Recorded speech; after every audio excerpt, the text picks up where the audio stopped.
Good morning, guys. I am coming to you from McDonald's. And this is my office right now. As you see, quite a mess. How much do I pay for my car? $9. I am so sorry that I am way behind today. I had a DIY project at my house last night, and I normally post my videos at night, and I didn't, and then I normally get up really early. Well, not really early, but earlier, and I didn't. So I so apologize. I hope you all slept in a little. This is your lesson, Thursday, April 23rd, ratio and proportions.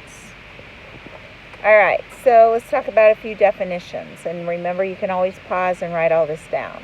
A ratio is a comparison of two numbers. A proportion is an equation with a ratio on each side, and the ratios are equal. We're going to explain that in a minute. Okay, so here's an example. Here's 3 ways to write a ratio. There are 3 ways. You could say 10 to 1 with the word 2. You can write it as a fraction, 10 to 1, or you can write it 10 with a colon, 1.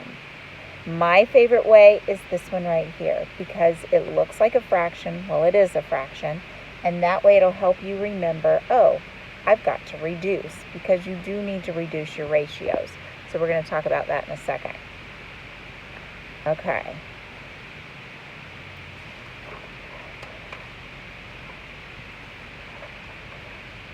By the way, this is not as easy as sitting at my daughter's desk where I normally film these. Oh my gosh, these are slipping. Okay, so Sue earns $12 every hour. Okay, so how would we write that? For every hour, she earns $12. So we would write it like this. 12 to 1, or 12 to 1, or 12 to 1. Okay, I've got to figure out a better way to do this. Hold on one second. I should have had a clipboard or something.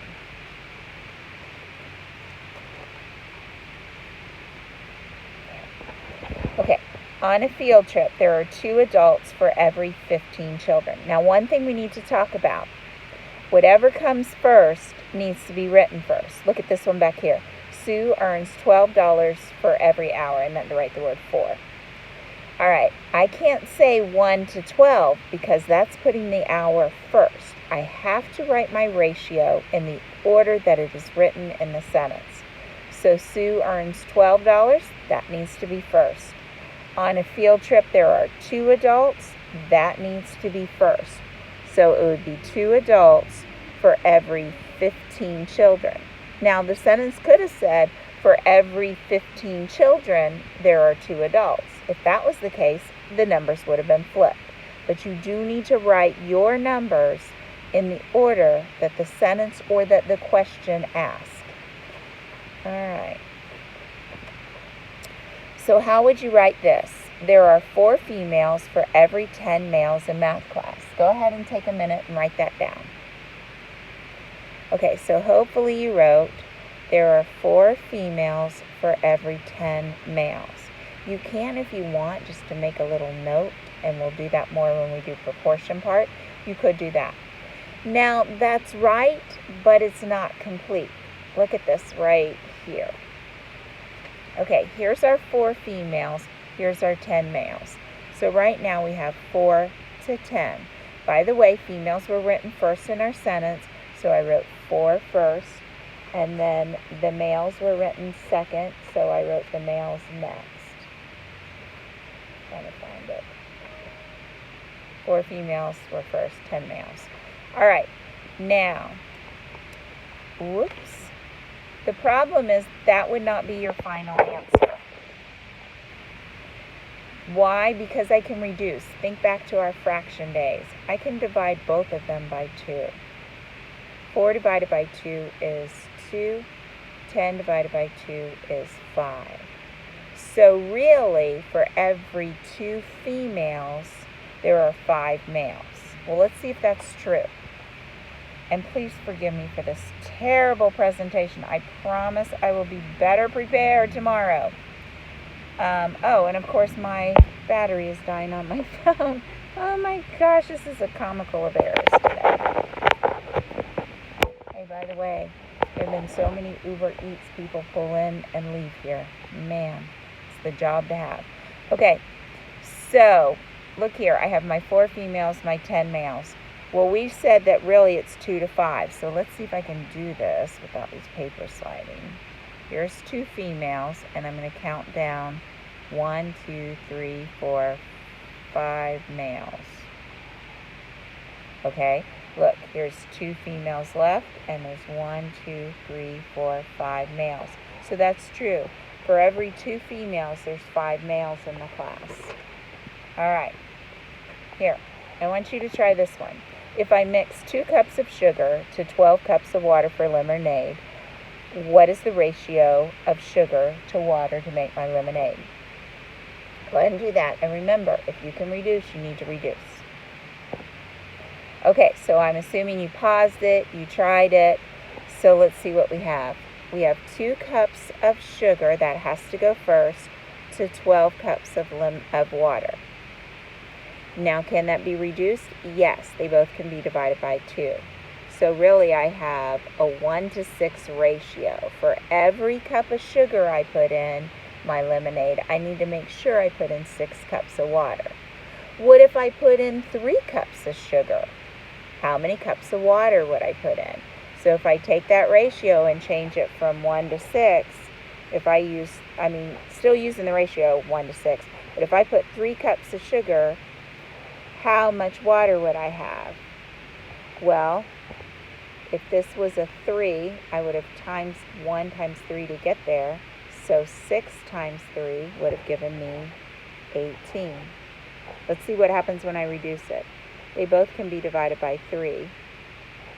3 divided by 3 is 1.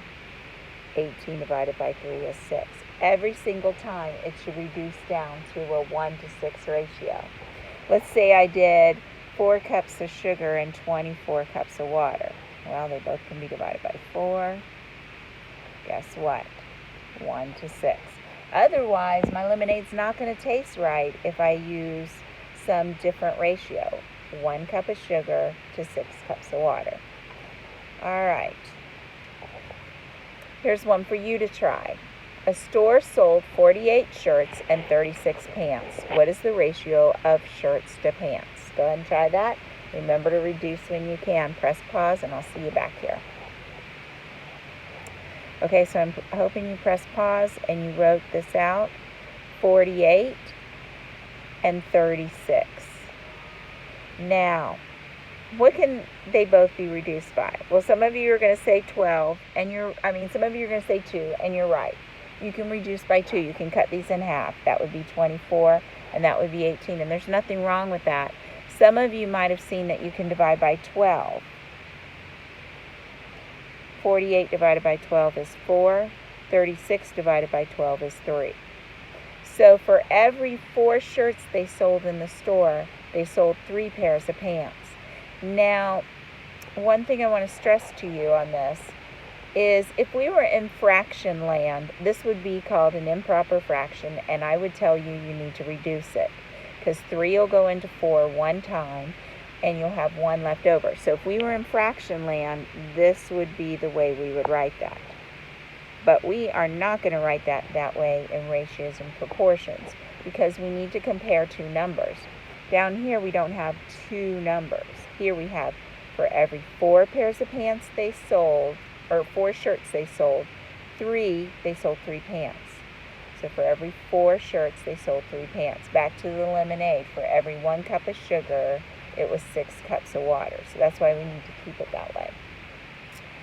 Okay, here's another one for you to try. So if the ratio of females is 2 to 5, if there are 20 males, how many... I don't know what I wrote. If there are 20 males, how many students are females? Oh, how many math students are females? Okay, so the ratio right now is 2 to 5. So we have 2 females and 5 males. Now, I like to write little notes to myself like that. Now we're going to get into proportions.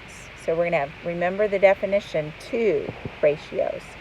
So for every 2 females, we have 5 males. If there are 20 males, so I need to make sure I put my 20 in the right place. Would it go up here or down here? Well, this is my female, so here should be my female number. This is my male number, so here should be my male. That's why I like to write that little note to myself. That helps me remember. How many students are females? So we don't know at the moment. Now, these are nice, easy numbers. We're going to get into harder numbers later. But the way to solve this, there's 2 ways. One that works 100% of the time and one that works only when the numbers are pretty. This way right here where you cross multiply works 100% of the time. So I'm going to say 2 times 20. 2 times 20 is 40. I'm going to say 5 times x. 5 times x is 5x. I don't want 5x. I want just x. So I divide both sides by 5. 5 goes away here. That leaves me with x. And how many times will 5 go into 40? 8. So sorry. Okay, so what we found out was there are 8 females in a class if there are 20 males. Now, remember, this way works 100% of the time. Cross, multiply. But if the numbers are pretty, there is another way. How do you get from 5 to 20? What do you times by? 4. So what is 2 times 4? 8. There you go. Okay, the ratio of cars to trucks is 3 to 2 on the CarMax sale site. If there are 15 cars, how many trucks are there? So I'm going to start by helping you set this up. So we have 3 to 2. It says cars first, so the 3 is the cars and the 2 is the trucks, is equal to, now there are 15 cars, so the 15 needs to be on this level right here because this is the cars. And see why writing that little trick helps, and that way you get it right. Because if you put the 15 down here, you would not get the right answer. Now I want you to finish this. So press pause and finish this for me. Okay, so if I do this the way that works 100% of the time, I'm going to cross multiply. 2 times 15 is 30. 3 times x is 3x. I divide by 3, I divide by 3, this goes away, and I get x is 10, okay?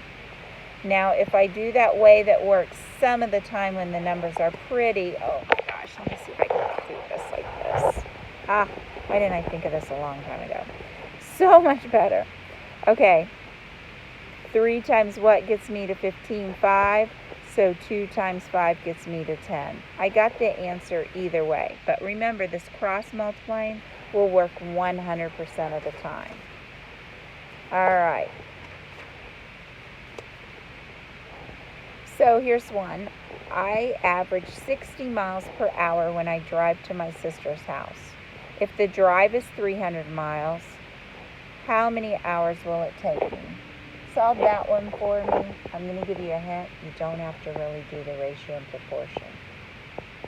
See you back here in a minute. Okay, really all you have to do is say 300 divided by 60.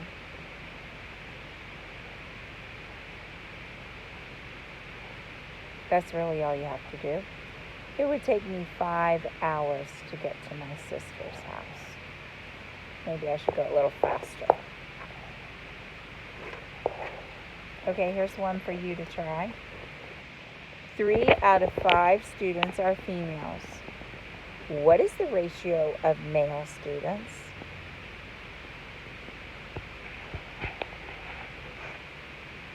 Okay, this is probably how they'll trick you on the GED. It starts out by saying 3 out of 5 students are female.